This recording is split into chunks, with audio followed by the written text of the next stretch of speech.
ძალიან რბილი და წვნიანი ქათმის ქაბაბი ზარმაცულად სახლში, რომელსაც მგონი მხოლოდ ბროწეული აკლია. თავარია ქათამი იყოს ნოსტე. პირველ რიგში მოვამზადოთ ფარში. ამისთვის კი დავჭეროთ ქათმის ფილი სასურველი ზომის ნაჭრებად და ბოსტნეული. შემდეგ კი დავკეპოთ ხორცაკებ მანქანაში ან ჩოპერში. პირველ რიგში დავჭირდება 1 ცალი ხახვი, 2 კბილი ნიორი, 1 ცალი წითელი ბულგარული და ოხრახუში.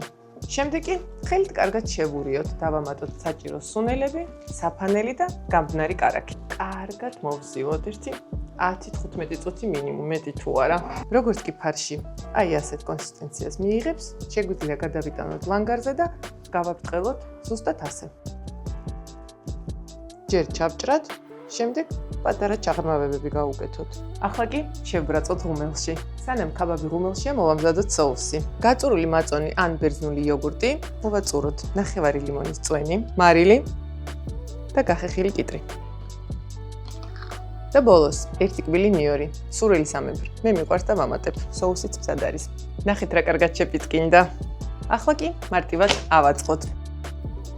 ჯერ соуსი, შემდეგ ქაბაბი.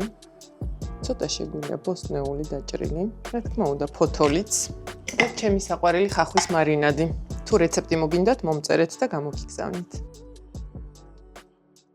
ესეც ასე.